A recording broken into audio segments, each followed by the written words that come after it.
Welcome in, everybody, to this KC Sports Report live stream.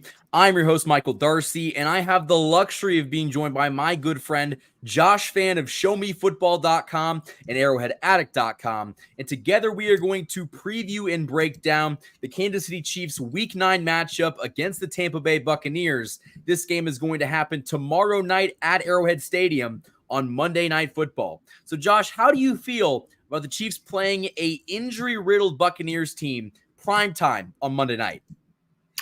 I'm excited for this one because I think the Buccaneers are an interesting opponent, and the Chiefs obviously lost to them in the Super Bowl a couple of years ago.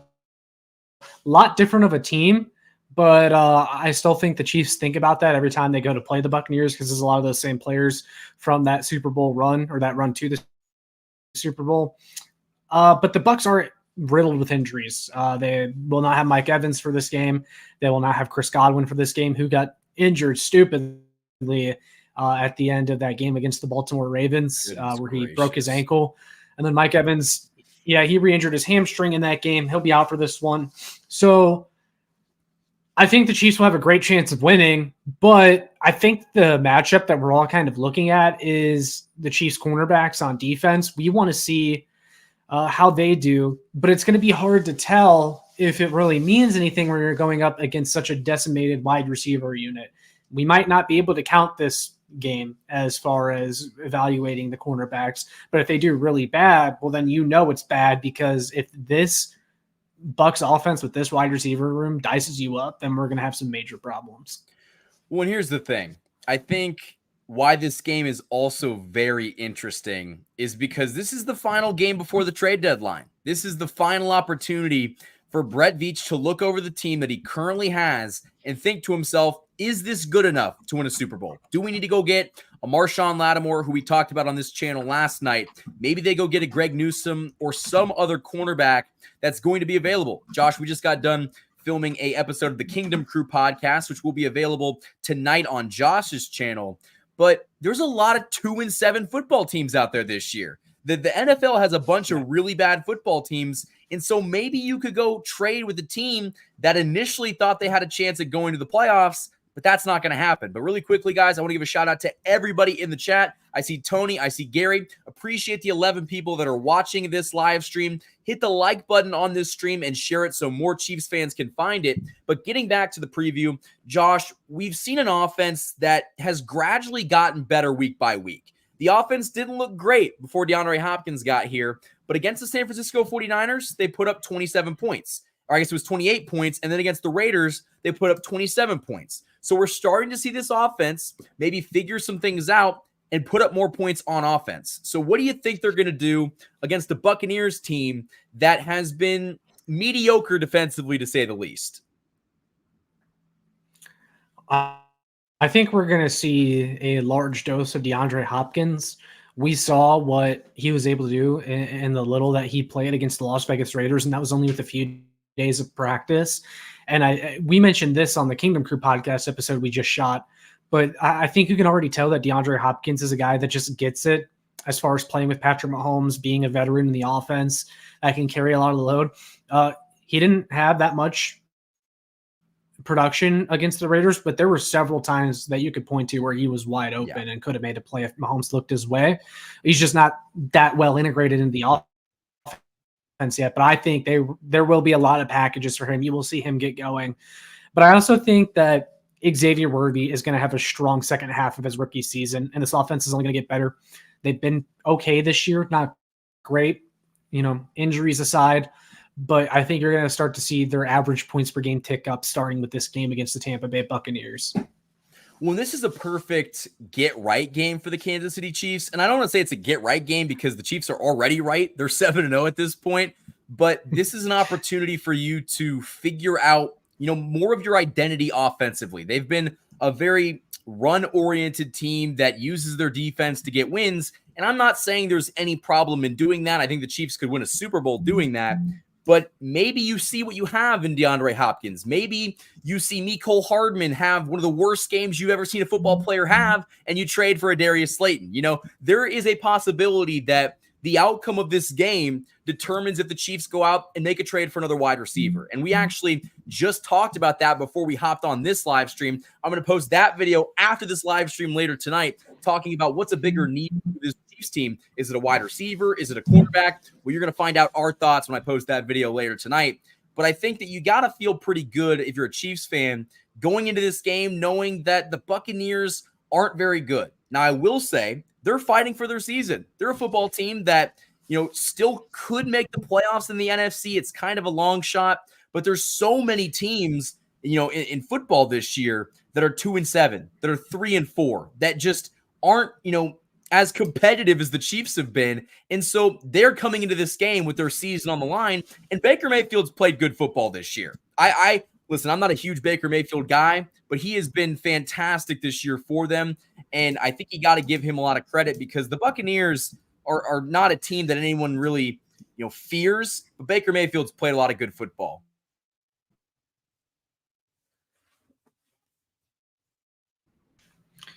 Yeah, Baker Mayfield's a guy that is a lot better than Gardner Minshew, who also happened to look pretty good against this team's secondary. And Gardner Minshew actually got benched earlier today for the Raiders, which tells you how truly bad he actually is outside of that Chiefs game. But it makes me a little bit worried about what Baker Mayfield could potentially do to this secondary. We know the Chiefs defense is good, but can the secondary hold up? Christian Roland Wallace was a guy that was in the right place to make some plays, but just could not get his hands on the ball. And the Raiders receivers still made a great catch. So I'm not sure if the Bucs have good enough receivers, but it's not like the Raiders receivers were great. And it's really hard to gauge.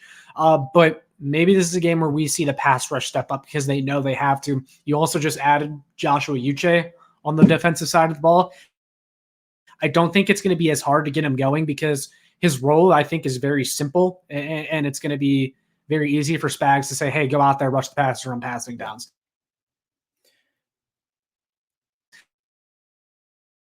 He's not a guy that's going to play on. You look at that pass rush win rate, just unleash him, man. I mean, just have him go out there and come in on those third down and longs if the Chiefs defense can get him into those situations and let him play next to Chris Jones and George Karlaftis and rack up those pressures, make Baker Mayfield make some poor throws or some poor decisions because that's still a weakness in this game is you can still get him thrown off his back foot and throwing a bad pick or two. Well, this is such an exciting game because you really get to see what DeAndre Hopkins is going to bring. He knows the offense. Apparently, Andy Reid said that he's been coming in early and leaving late trying to get this Chiefs offense under his belt. And that's surprising because DeAndre Hopkins has never been a practice guy. Like he's notorious for not really caring about practice. Yeah, and I think that only goes to show you that when you get put in a good culture, things can change. When you have a chance to actually win a Super Bowl, or for him, it is ice his legacy and put him into the Hall of Fame, he has a very big incentive to go out this season and ball out. But really quickly, guys, I want to get to some of your comments. Gary Holland asks, Darcy, do you feel the Chiefs need to find another tight end? Now, Gary, what a fantastic question. We actually talked about this on the Kingdom Crew podcast, but to address the question, do they need another tight end? Because you've seen 2 injuries happen to the room in just a week, and both of them are season-ending injuries, both ACL injuries. Josh, I mean, what do you think? Do you think they need to pick up a wide receiver or a tight end? Is tight end a bigger need? I mean, what do you think? I would say this actually makes it more likely the Chiefs acquire a wide receiver. And the reason I say that is because the reason you saw the tight ends playing a lot more, including Jared Wiley and running a lot of 13 and 14 personnel, was because of the wide receiver injuries. Now that you have tight end injuries and you only have 2 healthy tight ends, they elevated Peyton Hendershot. I'm not really sure how much you'll actually see him play because I don't know if the Chiefs really like him that much. Otherwise, he would have been on the active roster already, I feel like. But that's why you have guys on the practice squad to begin with. But I think it's more likely they trade for a wide receiver or bring in another wide receiver because you brought in those tight ends or you started to play them more because of the wide receiver injuries. Now your tight ends are starting to go down. And I think there's a lot more wide receivers out there that can help you and that are attainable for a decent price than there are tight ends. The tight end market just has never really been there. I mean, what tight end are you really trading for? It feels like David Njoku from the Cleveland Browns is a name that has been thrown around forever in trade rumors, but I don't know if they actually will. That's one I'd actually consider, though, because David Njoku can help in the receiving game, but I just think it's more likely they trade for a wide receiver because there's more options available there. Njoku would be a crazy pickup. If you could get him at the deadline, listen, I mean, screw the getting another wide receiver. You just got someone that could be another pass-catching option for Patrick Mahomes. Gary, to answer your question, I feel like there isn't a lot of viable tight ends out there that are worthy of trade. And also, the Chiefs have never really used, Wiley or even Jody Fortson that much. Like, yeah, it sucks to lose them for the season for depth, but they weren't getting catches. They weren't getting looks. And so as long as Noah Gray and Travis Kelce are healthy, I think that's really the only two tight ends that you need. But you are not going to be able to run the same kind of, 4 tight end packages that you were running with Jody Fortson and Wiley. But I think that's okay. I think a wide receiver is probably your best bet. But, I mean, who's kidding? If you could go get Njoku, I think that you're not saying no to that. But the Browns probably would not make that trade. But getting back to this Chiefs-Bucks game on Monday Night Football, I think the Chiefs' defense doesn't really have much to prove in this game. I will say that number 2 cornerback spot is going to have to be an area that they shore up. Is it going to be Chris Roland Wallace? Is it going to be Joshua Williams? I think Najee Johnson is still in concussion protocol, so I don't think he's going to play in this game. Maybe I'm wrong, but I think you're going to have to see that number 2 cornerback position step up, whoever it is. But outside of that, Josh, I don't think I have any concerns about this Chiefs defense against this Bucks offense. Yeah, no, I'm certainly not concerned about the defense as a whole. I just think the cornerback matchup is going to be one to look at because, you're only going to face tougher teams going forward. Yeah. But I still like this defense versus the Bucks, and I just think the skill position players on their offense don't really scare you that much. I like the defense in this game. It's just, can you hit that magic number of 25 points? And we talked about that all last year. I think you do that in this game, you win. And look, if there's one thing I want to see on offense as well, I'm excited about DeAndre Hopkins, seeing what he can do, Xavier Worthy. I want to see the Chiefs run the ball, but I want to see them get a little bit more explosive. And I'm hoping this is a team that they can take advantage of because Kareem Hunt's been great, Michael. I mean, I think you would agree there, but he's not getting a lot of explosive runs, but I still think he does have that in him. I do. I think he has more 10-plus yard runs in him. I just think a lot of these runs are only designed for him to get those few yards that they need every single time. Because there was a chart that they made, and it was like explosive running back runs, and then it showed like success rate. So like, if it's a first and 3 situation, first down is considered a success. Kareem Hunt's getting the first down. Like he's has a very high success rate. But I want to see more explosive runs for him. But I also want to see the Chiefs take down his number of carries. I think they're giving him too many carries. I think at this age, if you want Kareem Hunt to be the most efficient, the best he can be, split up a few more carries to Samaje Perine or Carson Steele, even if it's just 5 or 6 between the two of those guys. We don't need to be giving Kareem Hunt 25 carries a game. I think that's getting a little ridiculous. I love Kareem. I still think he should be a huge part of this offense, but let's maybe tone it down just a little bit with Kareem. Well, and why not keep Kareem Hunt healthy for the playoffs? What are we doing having him go out there and just get destroyed every week? And he's been a fantastic option filling in for Pacheco. And we just heard from Rappaport today that Pacheco's set to return at some point in November. He's going to be back at practice in 2 or 3 weeks, which you guys have probably seen that video on the channel by now. But we're seeing some of the guys that have been hurt in weeks in the past. They're starting to get healthy now. And this offense is going to look drastically different when Pacheco comes back and Hollywood Brown comes back, knock on wood. But they should be okay when those guys come back. But I think there's really no purpose in having Kareem Hunt run the ball 30 times a game when you want him to be healthy come playoff time because he's been really good. And what's the point in burning him out when he could be an efficient runner as you try to three-peat? And so in this game, I'd like to see them be a better passing team. I know they've done it with the running game and the defense. I want to see Patrick Mahomes go to find DeAndre Hopkins. I want to see Mecole Hardman maybe have a couple catches. I want to see what Xavier Worthy can do against this Bucs defense. And this is an opportunity for Xavier Worthy to take that next step. Josh, we talked about that on your channel. There's a possibility that we see Xavier Worthy have that Rashee Rice resurgence at the back end of his rookie season. Yeah, I'm really confident in Xavier Worthy. We made a video earlier in the week about um, is his rookie season at expectation, above expectation, or below? And I think me and you both said he's about right where we're at, maybe if not above expectations right now, because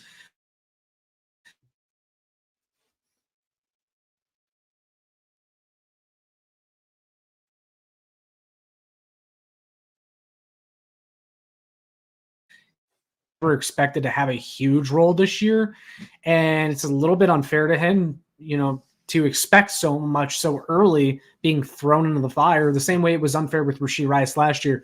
With Rashee Rice last year, it just happened to work out, but that doesn't mean it's going to work out the same way for Xavier Worthy. But I think he's been fine, because if you take his production that he's had in the first half of the season, Michael, and double that, which is a realistic expectation, because if he can do it in the first half, why not the second half? If he continues on the pace that he's on, he'll have about 600 yards and 12 touchdowns, and that is a really good rookie season in my book.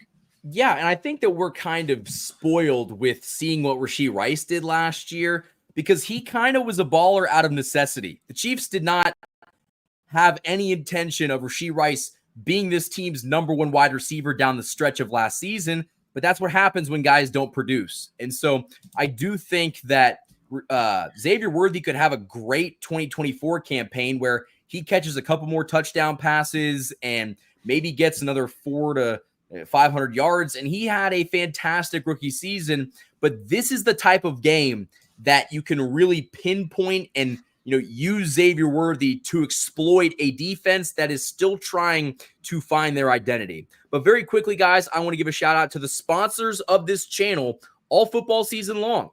At Rice Real Estate Group, they're more than just a real estate team. They're a full-service partner in residential, commercial, and investment properties. They specialize in guiding clients through every stage, from the buying and selling process to handling complex, short sale situations with ease. Their passion lies in the personal one-on-one care they bring to every client relationship, ensuring each experience is tailored, smooth, and successful. Here it's all about building trust, delivering expertise, and ensuring every client feels valued throughout their journey. For more information, call Marla Rice at 816-819-9333. The Hollywood Casino at Kansas Speedway is the place to be. With over 1,500 slot machines, 35 table games, 4 restaurants, and a new ESPN Bet sportsbook, there are plenty of ways to find your fun. For more chances to win, follow them on social media on Facebook, Instagram, and X. Must be 21. Gambling problem? Call 1-800-GAMBLER. Huge shout out to the sponsors of this channel all football season long for supporting us. But I do want to say that, getting back to this game, the Chiefs are in a very unique position. We have never been 7-0 with Patrick Mahomes, which kind of sounds crazy to think. And honestly, we've had better Chiefs teams in the past on paper, but somehow, some way, with no wide receivers, they're getting it done. And they're 7-0. They've got a chance to move to 8-0 if they take care of business against this Buccaneers team. Now, I will say that this game is going to be a little bit more difficult, just because I think that, the Buccaneers are playing for their season. Baker Mayfield's going to play well, but I think the talent disparity is real. The Chiefs defense should handle and minimize with Baker Mayfield in that offense that really doesn't have the Chris Godwins and the Mike Evans that really make them move. But we'll see what the Chiefs offense can do. Josh, I don't think this is going to be a blowout. I think this is going to be a game that, unfortunately, is close, but the Chiefs will probably do what they always do, and that's go up early in the game and probably just coast off of that lead. Maybe the Buccaneers will get a late garbage time touchdown, but at the end, it won't matter. The Chiefs will find a way to win. Yeah, I'm with you there. It's kind of funny because I saw a tweet earlier today, and someone threw up the schedule for the Chiefs and how they play the Carolina Panthers later this year, and they said the NFL is really going to air a murder live on TV, and I'm like, you don't watch Chiefs games, do you? That Carolina Panthers game 100% is going to come down to a game-winning Harrison Butker field goal as time expires. That's just how this team operates. They do just enough to win. I said before the season, Michael, in the past, would I get upset, when they play down to their competition? Yeah. But they just earned the forever benefit of the doubt after last year, after how they looked, and they still somehow ended up winning a Super Bowl. I threw my hands up and I said, how can I ever question this team? No matter how much they struggle in the regular season, like you just can't. They have the benefit of the doubt. As long as they keep winning, I'm not going to complain.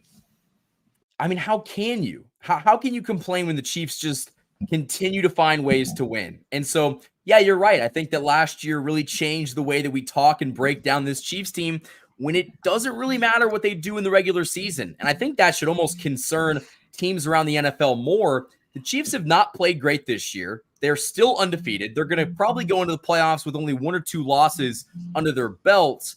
And you're in a position where the Chiefs can lock in and get better in the postseason. And this year, the NFL is very down. There aren't a lot of teams that I think are true viable threats to this Chiefs team. Josh, are the Chiefs just going to run through this regular season and then turn up in the playoffs and three-peat again? Yeah, I'm with you there, man. I just think that they will find a way to get it done. And this Buccaneers game is going to be a win for them. It's going to be a close game because it just always is. The Chiefs are going to leave it in the hands of their defense, but they have the luxury of doing that. And I can't really say I blame them for it because when you have a defense this good, why would you show your entire hand on offense, especially when you know the offense is shorthanded? You don't want to empty the entire bag. Yeah, and I think that that's something that we've seen really come in handy once the postseason comes. Teams don't really know what to expect because the Chiefs have kind of just looked mediocre and beatable for all of these teams, yet they've won 13 straight games. So, yeah, they look mediocre, they look beatable, but teams aren't beating them. And, Josh, I know that he's probably not going to get it, but Andy Reid deserves to be Coach of the Year, and I don't think that it's close. What he has been able to do with this team is nothing short of great. And we don't give enough credit to Steve Spagnuolo, Dave Merritt, the linebackers coach in Daly, and, even our defensive coordinator, or I guess not defensive coordinator, but our defensive line coach in Joel Cohen. No one gets the proper amount of credit for what they've been able to do with this roster.